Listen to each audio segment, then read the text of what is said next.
At 1:20 p.m. on March 23, 2005, a massive explosion and fire erupted at the BP refinery in Texas City, Texas. The explosion killed 15 workers and injured 180 others, many of them seriously. The blast occurred at the isomerization or ISOM unit, which produces materials to boost the octane rating of gasoline. The explosion shattered windows in homes and businesses up to 3/4 of a mile away from the 1,200-acre refinery. As thick black smoke billowed from the plant, authorities instructed some 43,000 Texas City residents to stay indoors. The accident cost BP billions of dollars in victims' compensation, property damage, and lost production. This investigation was the largest and most comprehensive investigation in the history of the Chemical Safety Board. CSB supervisory investigator Don Holmstrom led a 2-year investigation to determine the root causes of the accident. We interviewed over 370 witnesses. We looked at thousands of documents, literally millions of pages of documents, and we examined the plant, inspected over 40 pieces of instrumentation and equipment. The investigation team examined a wide range of safety systems, practices, and standards, and looked at human factors such as fatigue and communication between operators. The board's report was released at a public meeting in Texas City on March 20, 2007. Then CSB Chairman Carolyn Merritt presided. Many of you here tonight had family members or co-workers who were victims of this explosion. To all of you, I express my deepest condolences and sincere wishes that society never allows another accident like this to occur. The tragedy at BP was the worst industrial accident in the United States in nearly 15 years. The CSB concluded that it was the result of organizational and safety deficiencies at all levels of the company. We found that BP management had, for many years, overlooked warning signs of a possible catastrophic accident. There's an old saying that if you think safety is expensive, try an accident. Accidents cost a lot of money, and they're not only in damage to plant and in claims for injury, but also in the loss of the company's reputation. The reason why the Texas City accident has such an impact is because when people look at it, they can see that they are all in the same boat, that the problems which led to that accident are likely to be present at other sites around the world. My fear is that some of the other refineries within the United States will feel that couldn't happen to me. And the ones that feel that that couldn't happen at their site is the ones that are set up to have it happen there. The following CSB computer animation depicts the sequence of events over an 11-hour period leading to the explosion at the BP Texas City refinery on March 23, 2005. Several units at the Texas City refinery had been shut down for lengthy maintenance projects, which required nearly 1,000 contractors to be on site along with BP employees. BP had positioned a number of portable trailers close to process units for the use of contractors and other maintenance workers. Over a period of months, BP had located 10 trailers for workers servicing the ultra-cracker unit, including a double-wide wood-frame trailer that contained 11 offices and was regularly used for meetings. Though these trailers were located near the isomerization unit, the occupants were not warned the ISOM unit was about to start up, a potentially hazardous operation. At 2:15 a.m. on March 23rd, overnight operators began introducing flammable liquid hydrocarbons, known as raffinate, into a 170-foot tall raffinate splitter tower used to distill and separate gasoline components. Near the base of the tower, there was a single instrument that measured how much liquid was inside. It transmitted this information to a central control room located away from the ISOM unit. But this level indicator was not designed to measure liquid above the 9-foot mark. During normal operation, the tower was only supposed to contain about 6.5 feet of liquid. But during startups, operators routinely deviated from written procedures and filled the tower above the 9-foot mark, concerned that if the liquid level fluctuated too low, it would cause costly damage to the furnace. At 3:09 a.m., as the liquid neared the 8-foot mark, a high-level alarm activated and sounded in the control room. But a second high-level alarm, slightly further up the tower, failed to go off. By 3:30 a.m., the level indicator showed that liquid had filled the bottom 9 feet of the tower, and the feed was stopped. The CSB later estimated that the liquid was in fact at a height of 13 feet, but operators could not know the actual level because the indicator only measured up to 9 feet. The lead operator had been overseeing the startup from a satellite control room within the ISOM unit. At 5 a.m., he briefly updated the night board operator in the central control room about the startup activities. The lead operator then left the refinery early, an hour before the end of the shift. A new board operator arrived in the control room around 6 a.m. to start his 30th day in a row working a 12-hour shift. He spoke briefly with the departing night shift operator and then read the logbook to prepare for the startup. But the logbook did not clearly indicate how much liquid was already in the tower and equipment, and it left no instructions on routing of the liquid feed and products when the startup resumed. Instead, the control board operator only found a one-line logbook entry that said, ISOM brought in some RAF to unit to pack RAF with. At 7:15 a.m., the day shift supervisor arrived. Because he was more than an hour late, he received no formal briefing from personnel on the night shift about conditions in the ISOM unit. At 9:51 a.m., operators resumed the startup. They began recirculating the liquid feed and adding more liquid to the already overfilled tower. As new feed was added, startup procedures called for regulating the liquid level in the tower using the automatic level control valve. But the board operator and others had received conflicting instructions on routing the product. As a result, this critical valve was left closed for several hours, blocking the flow of liquid from the tower. A few minutes later, operators lit burners on the furnace to begin heating up the feed, part of the normal startup process.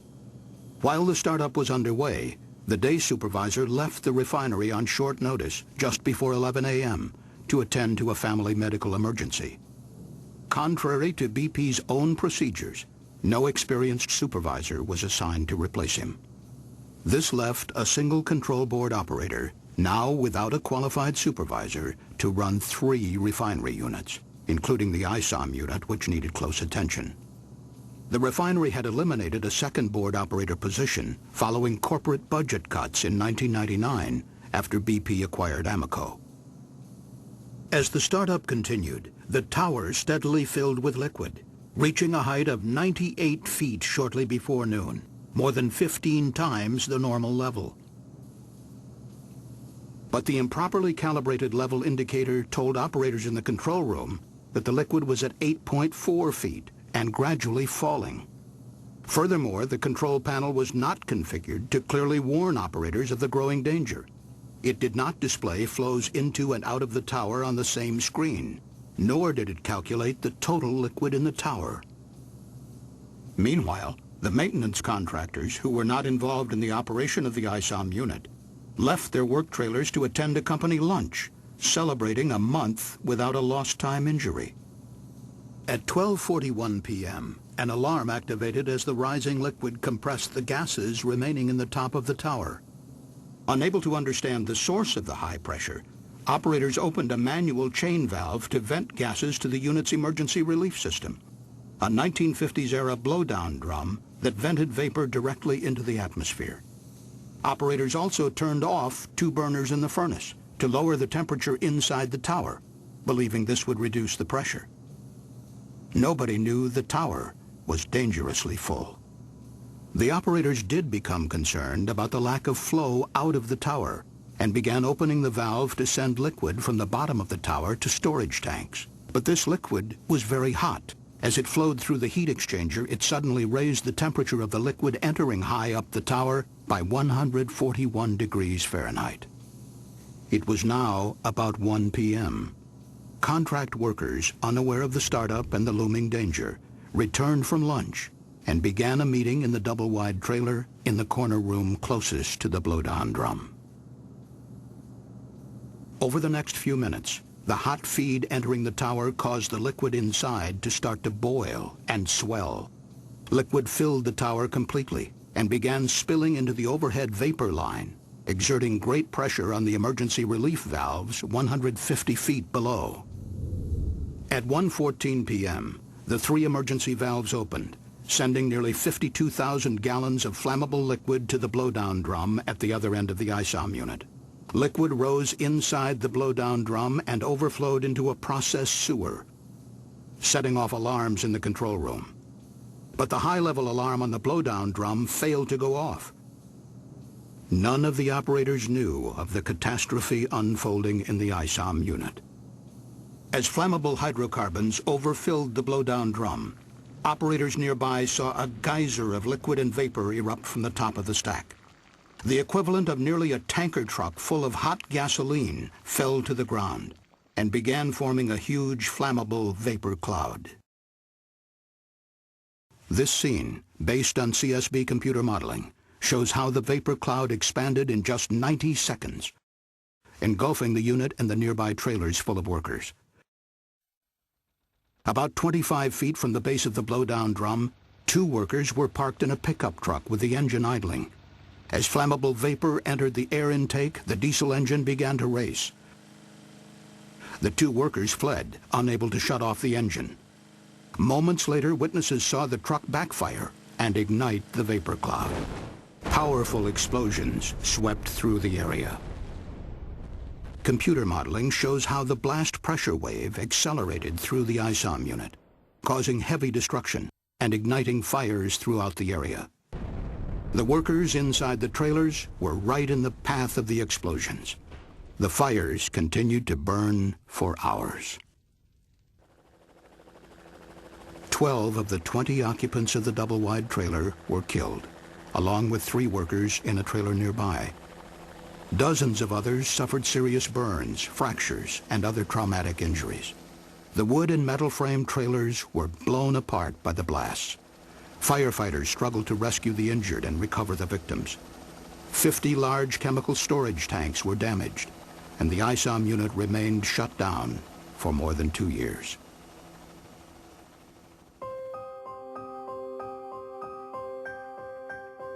During the early stages of our investigation, our team had noted there were multiple safety system deficiencies at the Texas City plant.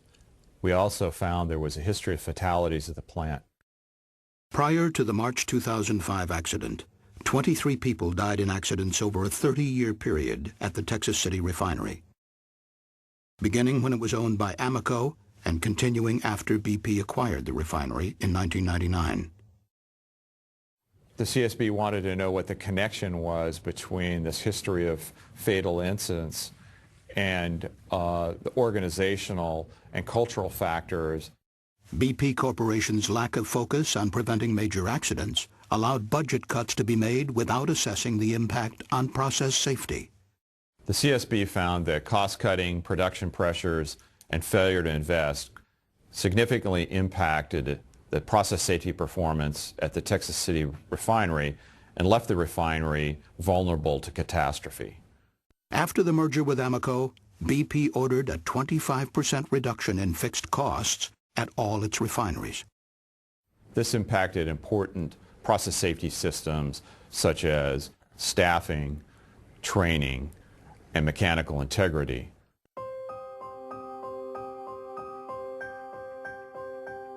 The effects of the budget cuts became apparent in a number of internal BP documents made public following the accident. In one, the refinery manager was quoted as having observed in 2002 that the infrastructure at Texas City was in complete decline. He ordered a study of the refinery's safety and mechanical integrity, a study which was shown to BP executives in London. That study warned of serious concerns about the potential for a major site incident following more than 80 hydrocarbon releases in the previous 2 years. The study also concluded that its own findings were urgent and far-reaching. A follow-up BP study in 2002 found the refinery's integrity and reliability issues were clearly linked to the reduction in maintenance spend over the last decade. In 2003, a maintenance assessment stated that cost-cutting measures have intervened with the group's work to get things right. Usually, reliability improvements are cut. And later that year, a company audit found the current condition of the infrastructure and assets is poor at Texas City, and that maintenance spending was limited by a checkbook mentality. Only the money on hand would be spent, rather than increasing the budget. In March 2004, BP auditors in London concluded that 35 business units around the world, including the Texas City refinery, suffered from a host of common safety problems, including widespread tolerance of non-compliance with basic HSE or health, safety, and environmental rules, poor implementation of safety management systems, and lack of leadership competence and understanding. There were a number of reports that were coming up to as high as the board level that indicated serious problems throughout the BP system. During 2004, the Texas City refinery had 3 major accidents. In addition to this process unit fire that caused $30 million in damage, 2 other accidents in 2004 resulted in 3 fatalities. Yet this same year, the refinery had its lowest ever recordable injury rate, a statistic that does not include fatalities. The CSB found that maintenance spending increased between 2003 and 2004, but most of the increases were for responding to serious accidents and complying with environmental requirements, not for preventive maintenance. Late in 2004, the Texas City refinery manager made a presentation to supervisors titled Safety Reality, reviewing fatalities at the plant over the past 30 years. One of the slides was entitled, "Texas City is not a safe place to work." BP did its own safety culture survey that was done just prior to the accident. That survey indicated there was an exceptional degree of fear among employees of a major catastrophe. Among the findings of the survey, the pressure for production, time pressure, and understaffing are the major causes of accidents at Texas City. Critical events, like failures or breakdowns, are generally not attended to. Production and budget compliance gets recognized and rewarded above anything else. Sociology professor Dr. Andrew Hopkins has written extensively on the causes of industrial disasters. My feeling is that the solution to this problem of cost-cutting by senior people is to hold them responsible for the safety implications of those cost cuts, so that when they order a cost cut, they should personally be able to certify that these things will not have adverse safety consequences. The Safety Culture Survey also pointed to the exceptionally high executive turnover at the refinery. 6 different business unit leaders, or BULs, in 7 years prior to the accident. The authors of the survey report concluded, "We have never seen an organization with such a history of leadership changes over such a short period of time." Many managers are in and out within a space of 2 years, and what they are assessed on the basis of is the profit they make on an annual basis. Now, am I, as a manager, am I going to spend a large amount of money to deal with some remote risk that is very unlikely to generate a major accident during my year or two on my watch here? The survey of Texas City employees also found concern about safety and equipment checks potentially left undone. There was a check-the-box mentality, which indicated that personnel would go through the motions with various policies and procedures, but the work would not be conducted. For example, the tower high-level alarm had been reported as not functioning several times in the 2 years prior to the accident. But maintenance work orders for this alarm were closed, although the repairs were never actually made. Work orders could be closed out as completed even though the work hadn't been performed. This is important because we found that on the day of the incident during the ISOM startup, there were a number of instruments and equipment that were not functioning properly. On February 20th, 2005, a company safety manager wrote, "I truly believe we are on the verge of something bigger happening." Then, 3 weeks later, a BP business plan recognized a number of key safety risks, including that TCS, or Texas City site, kills someone in the next 12 to 18 months. 8 days later, those fears were realized. Here were these warnings. These audits were sounding very clear warnings. So why weren't they attended to? I think my feeling is that Texas City was virtually paralyzed by the cost-cutting which had occurred at that site, and they were simply unable to respond to those warnings. There needs to be somebody on the board of directors who can interpret these reports and be in position to drive change effectively. The CSB's final report recommended that BP appoint an additional non-executive member of the board of directors with specific expertise in refinery operations and process safety.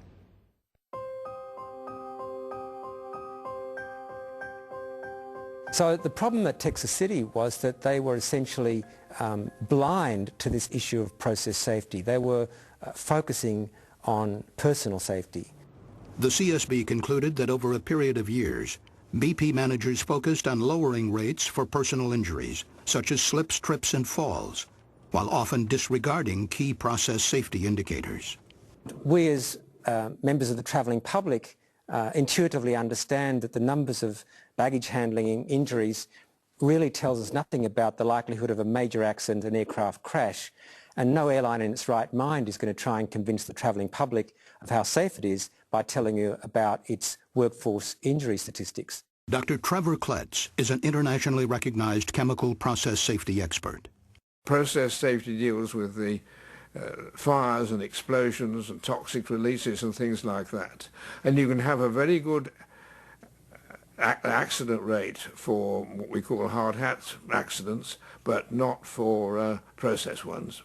There are a whole series of incidents occurring at BP in the years prior to the accident, gas releases, other kinds of releases, fires, all of which were telling you that process safety was not well managed. You need to measure process safety performance with the appropriate indicators, both leading and lagging indicators. Lagging indicators measure events that have already occurred, such as fires, explosions, and equipment failures.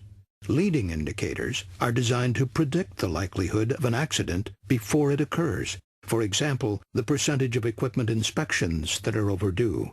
The opening of a safety release pressure relief valve is itself an indicator that things are not as they should be. So we should count those and try and reduce the number of occurrences of those sorts of events. But the investigation found that BP did not effectively use leading and lagging indicators to measure and drive process safety performance. For example, BP's pay plan rewarded managers primarily for controlling costs. The only safety metric used to calculate bonuses was the personal injury rate. Process safety was not considered. The CSB final report recommended that the United Steelworkers Union and the American Petroleum Institute create a new standard for process safety indicators for the petrochemical industry. The board also called on BP to use leading and lagging indicators to strengthen refinery safety performance. After an accident, managers often say, "I didn't know this was happening," or not happening, as the case may be. "If I'd known, I'd have stopped it." Now, this is bad management. It's the manager's job to know what is going on. And he can do that by going round and by keeping his eyes open and reading the accident reports in detail. The CSB investigation noted that BP ignored numerous warnings of the potential for a catastrophic accident, a result of not having an effective reporting and learning culture. Glenn Irwin is a safety official with the United Steelworkers and was a member of the independent panel that examined BP's safety culture. I believe it's very important that we do have an open and a trusting environment to where people can raise concerns and they can tell management if they see a condition or something that is out of the ordinary. BP's own internal audits, however, indicated a trusting environment was lacking. In 2005, the Texas City maintenance manager said in an email that the refinery has a ways to go to becoming a learning culture and away from a punitive culture. It was a long-standing problem. In 2000, the BP refinery in Grangemouth, Scotland, had 3 serious incidents, including a large process unit fire. An investigation by the British Health and Safety Executive highlighted problems at the Grangemouth refinery that would show up again 5 years later in Texas City. There was need for corporate and board oversight over process safety management. There was a need to develop leading and lagging indicators for process safety, and there needed to be an emphasis on process safety in order to prevent major accidents. But the CSB found little awareness in Texas City of the lessons BP executives promised would be learned worldwide after Grangemouth. As British regulators concluded, BP's decentralized management structure impaired learning from previous incidents. And the reason why BP failed to learn these lessons from other events, the reason why they seem to have this, what I would call learning disability, lies in the way in which the organisation was designed. It lies in the bonus systems of payment. It lies in the decentralised structure of the organisation. It lies in the organisational location of process safety experts. The CSB found that following the 1999 merger with Amoco, BP dismantled Amoco's existing centralised safety structure. The reorganization left a diminished process safety function that no longer reported to senior refinery leadership. So I think one of the lessons coming out of that is that if an organisation judges something important, it will locate people towards the top of the apex in that organisation, people with responsibility for that. And the fact that the process safety manager was further down the line is yet another indication of the lack of focus on process safety. A positive safety culture would ensure that incidents are being reported, that they're being followed up on, that there's enough resources to ensure adequate safety. Over the years at Texas City, many critical incidents were not reported, nor were the lessons acted upon to prevent future catastrophic events. And it's also in human nature, there's a tendency to say, oh gosh, that was a near one, I'm glad that leak didn't catch fire. Let's forget about it and get on with the job. For example, BP wasn't investigating abnormal conditions that were occurring repeatedly during startups of the ISOM unit. The CSB examined 19 previous startups in the 5 years prior to the ISOM incident and found in the vast majority of these startups, the operators ran a high level above the range of the level transmitter. The problem with running the level above the reading is that you don't know how high the level really is. This can lead to grossly overfilling the tower. But even though high levels and pressures could have led to a catastrophic accident, the previous startups were never investigated as near misses, and procedural deviations became accepted as normal. The CSB investigation also found 8 serious releases of flammable vapor from the ISOM blowdown drum, 2 of which caught fire between 1994 and 2004. Only 3 of the incidents were ever investigated. Well, it's widely recognized now that you should investigate near misses, or really near accidents, what they call near misses, as thoroughly as you investigate accidents. After all, it's only a matter of luck whether a leak of flammable liquid or gas catches fire or not. In our final report, the CSB recommended that BP's Board of Directors establish a system to encourage reporting of incidents without fear of retaliation, to investigate and implement prompt corrective actions, and to communicate lessons throughout the company.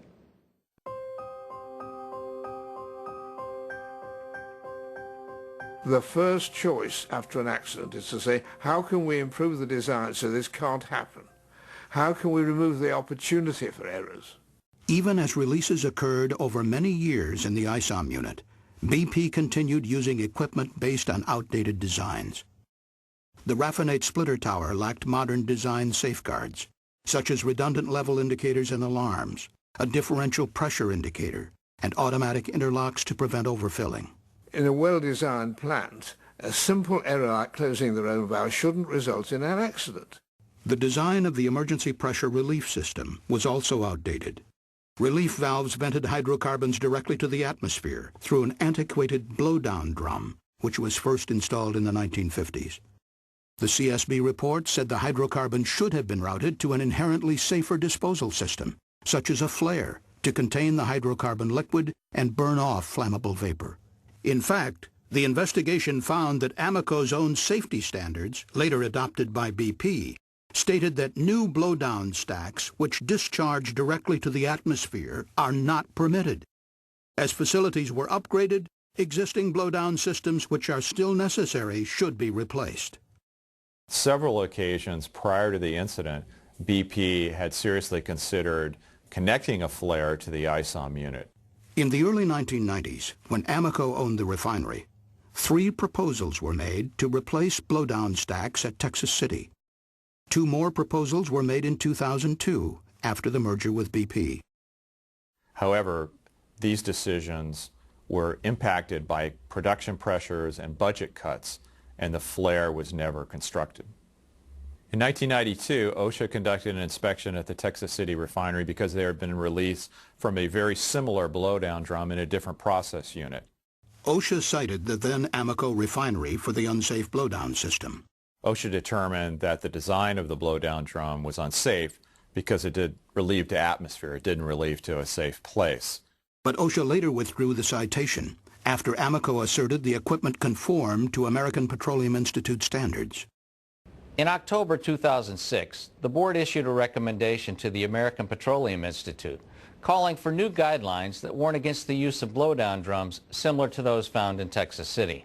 We also recommended that OSHA implement a national emphasis program for all oil refineries focused on the hazards of blowdown drums that release to the atmosphere. Whenever possible, companies should use inherently safer systems such as flares instead of blowdown drums.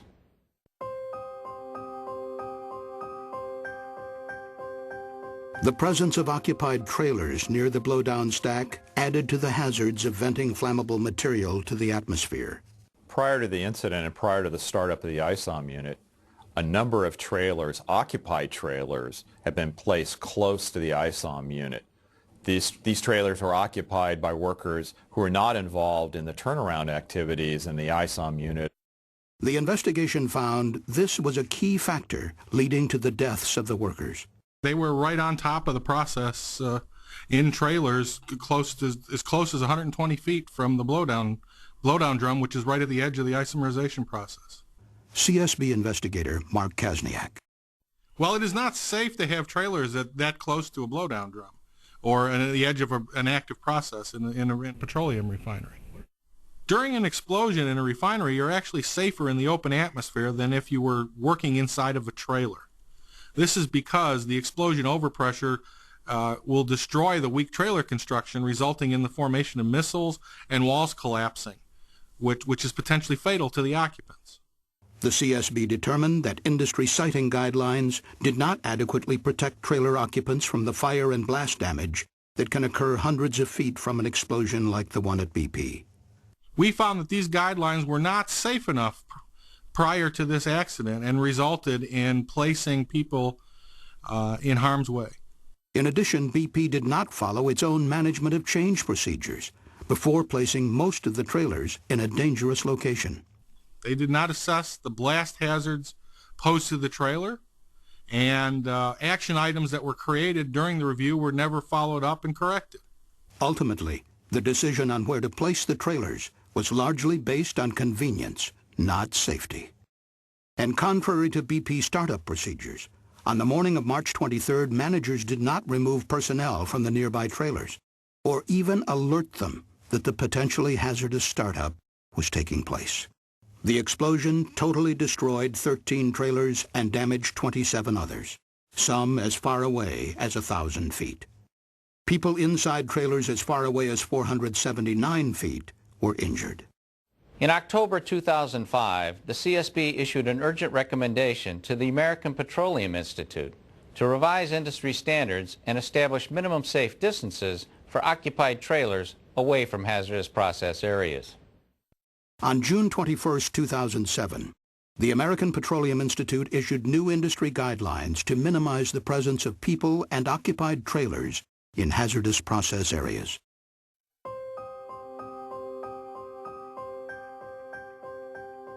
For a long time, people were saying that most accidents were due to human error. And this is true in a sense, but it's not very helpful. It's a bit like saying that falls are due to gravity. There were a number of human errors that contributed to the overfilling of the tower and the disaster that followed at Texas City. No one shows up to work planning to make mistakes. So we looked at the conditions in the workplace that would make error more likely. You really need to look at why the operators did what they did. CSB Human Factors Specialist Cheryl McKenzie. There were a number of human factors issues involved with this incident, including fatigue of the workers, training that was insufficient, and procedural deviations that occurred during the startup. The CSB investigation found that underlying conditions in the ISOM unit encouraged operators to consciously deviate from written operating procedures. Why did they make that judgment? I think they did because these procedures were, some of them were out of date, some of them were inapplicable. They were routinely not following these procedures, and nobody had said otherwise. Nobody had said, hang on, you must be following these procedures. The investigation found that operators were concerned that if they let the liquid level in the tower get too low during startups, it would damage the furnace. So they had adopted an informal procedure of adding extra liquid to the tower during startup.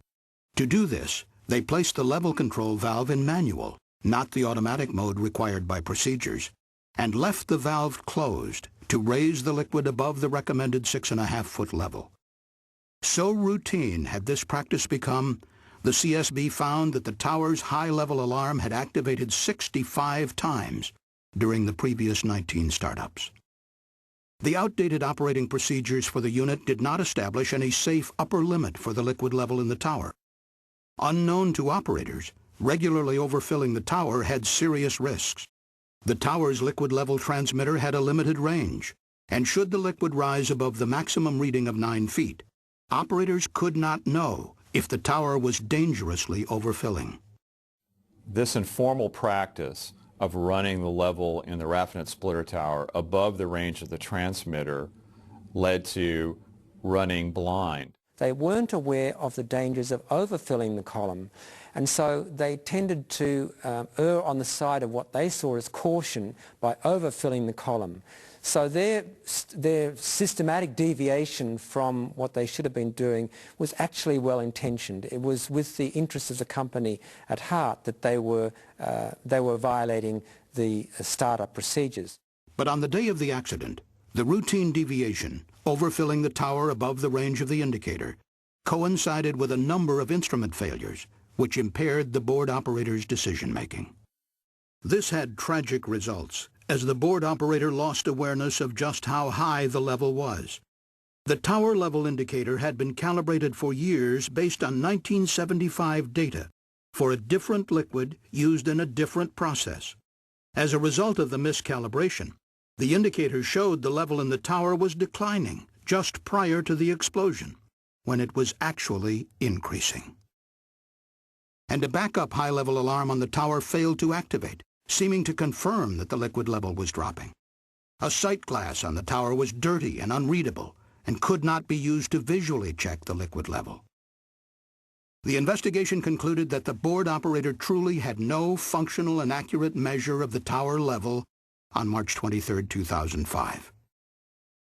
And when the liquid finally did spill over into the blowdown drum, the high-level alarm there failed to go off.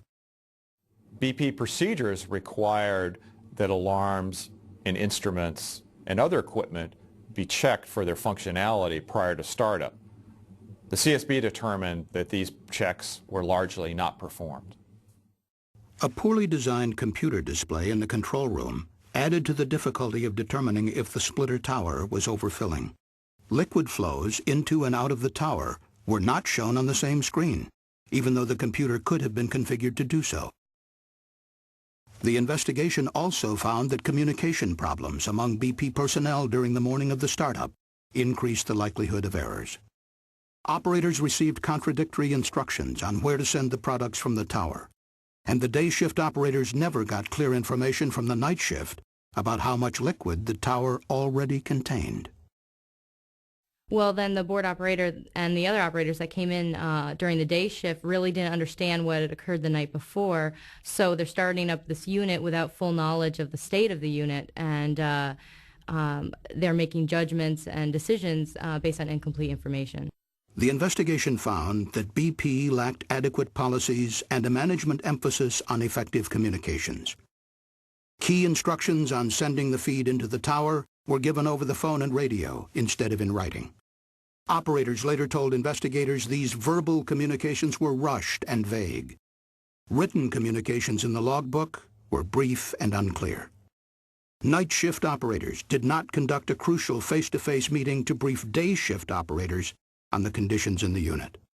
Therefore, they didn't realize how much liquid was in the tower and the equipment, so they added more, which led to the subsequent overfilling of the tower, which later led to the release. The opportunities for human error were multiplied by the lack of adequate supervision, staffing, and training at the refinery. Training had been downsized, and that training was largely delivered through computerized means rather than face-to-face training. BP did not train operators on the hazards of overfilling towers, and training for abnormal situations was insufficient. Despite recommendations dating back 5 years, simulators were not used to train board operators on making critical decisions. As noted in an internal BP email about simulators 3 weeks after the accident, big pushback has always been initial cost. Budget pressures also impacted control room staffing. BP implemented a 25% cost reduction in '99. During the same time period, BP downsized the board operators in the ISOM unit from 2 to 1. Later, BP added an additional process unit to the responsibilities of the board operator in the ISOM unit. The result was that you had 3 complex refinery units under the supervision of one board operator. According to BP's own assessment, even under normal conditions, monitoring and controlling these 3 units would require 10.5 hours of the board operator's 12-hour shift. But the startup of the ISOM unit would demand significantly more time and attention from the operator, whose workload was already nearly full. And when the startup began to encounter problems late that morning, supervisory oversight of the board operator was absent. BP's own policies required that a supervisor or technically trained person be present during startup because it's an especially hazardous period. The supervisor who showed up on March 23rd left due to a family emergency, and there was no replacement. Finally, investigators looked at the role operator fatigue played as a human factor contributing to the accident. Fatigue can affect performance in many ways. It can cloud decision-making, it can delay responses to actions on a control board, and it can lead an operator to miss out on what's going on overall in a unit. Fatigue can impair judgment. It can lead an operator to fixate on one operational parameter, such as the declining level, and lose track of other factors, such as liquid being added to the tower for 3 hours and no liquid being removed. ISOM unit operators had been working 12-hour shifts for at least 29 days prior to the accident. In particular, the board operator was likely suffering from fatigue, including acute sleep loss and a cumulative sleep debt of more than 43 hours. We determined that BP had no fatigue prevention policy, and in fact there was no fatigue prevention policy in the industry as a whole. Companies and employees may believe they benefit from overtime schedules, particularly during maintenance turnarounds, but operator fatigue can have deadly consequences. Our final report recommended that the United Steelworkers and the American Petroleum Institute develop new guidance on preventing fatigue in the petrochemical industry, including limits on hours and days at work.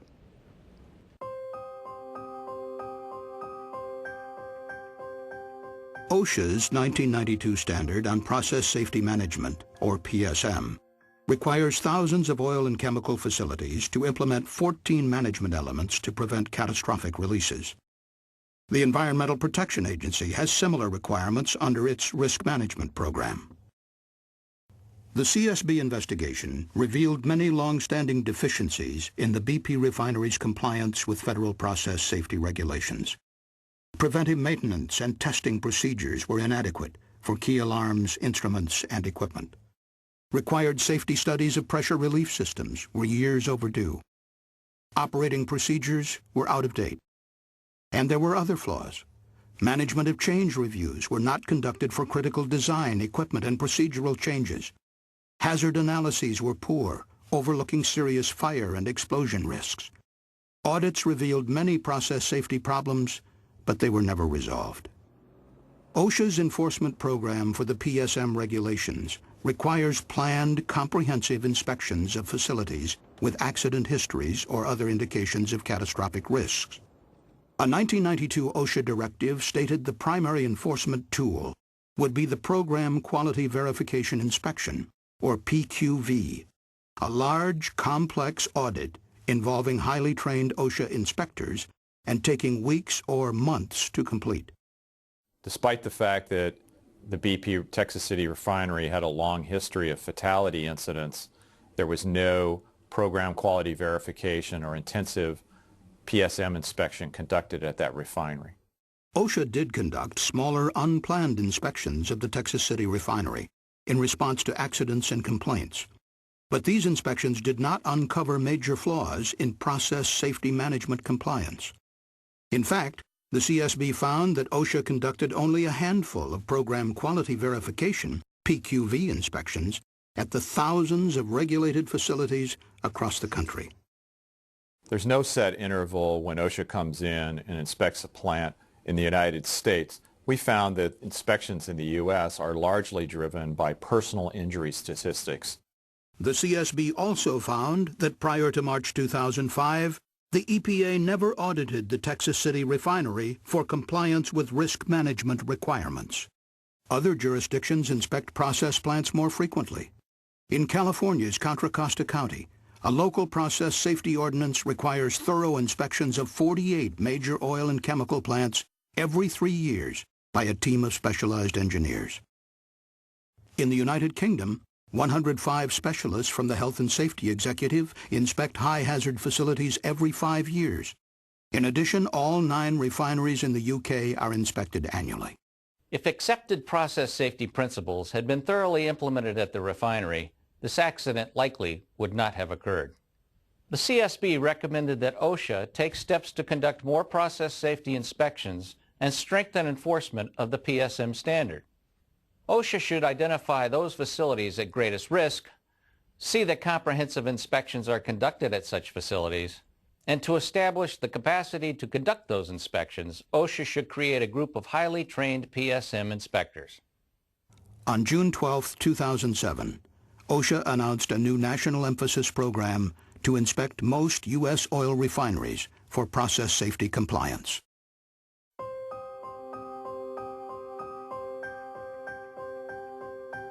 I participated in the panel because I lost a near and dear friend in this incident. A personal friend of mine was killed in this incident. And I thought it was very important that the management systems be looked at with a fresh set of eyes. Early in the investigation of the Texas City accident, the CSB observed what appeared to be a pattern of safety deficiencies.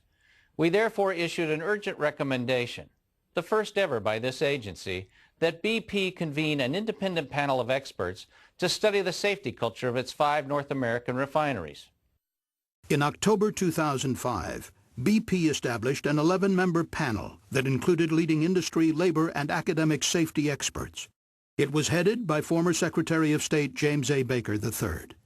The panel found that BP did not ensure, as a matter of best practices, that its management implemented a comprehensive and effective process safety management system. The report, issued in 2007, concluded there were instances of a lack of operating discipline, toleration of serious deviations from safe operating practices, and apparent complacency toward serious process safety risks at each of BP's North American refineries. The Baker panel also voiced concern that other companies share similar problems. Ladies and gentlemen, we are under no illusion that such deficiencies are in fact limited to BP. One of the things that I'd like to see personally, after having served on the Baker panel, is that we will never have another incident of this magnitude, the number of people that were killed, the number of lives that were changed. So many good, hard-working people go to work every day, and too often, some never return. I think the work that we did in the Baker panel, I believe that if our work is applied within our industry, we will not see another BP explosion.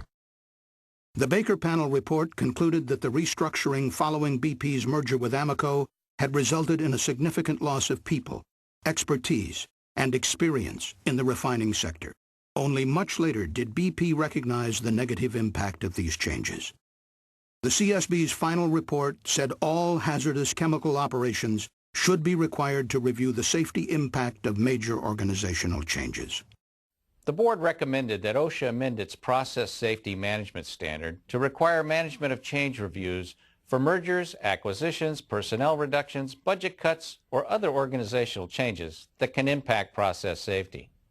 We also recommended that the Center for Chemical Process Safety develop guidelines on how to perform organizational management of change reviews.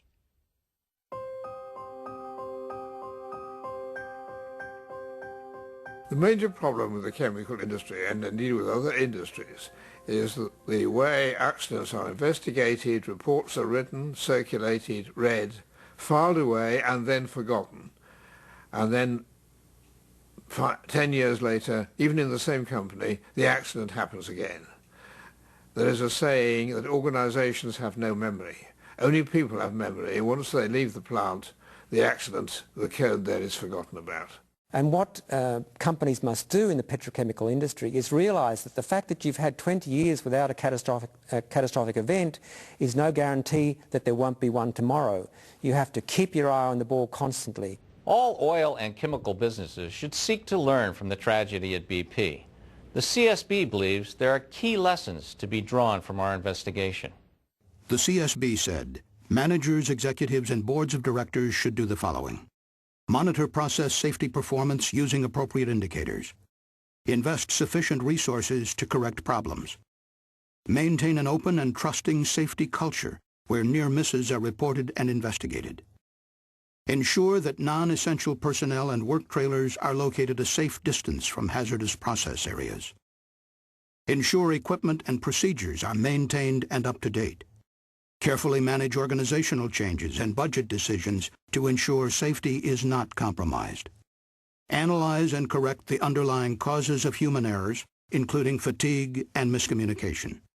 Finally, boards of directors must exercise their duty to ensure that the highest standards of safety are met. The BP tragedy was years in the making, but it was by no means inevitable. We hope our investigation will provide all of industry with valuable lessons to assure such a tragedy will not be repeated. For the CSB's final report, key investigation documents, the Baker panel report, and other information, please visit the Chemical Safety Board website at csb.gov. BP cooperated with the CSB investigation and provided documents and witnesses voluntarily.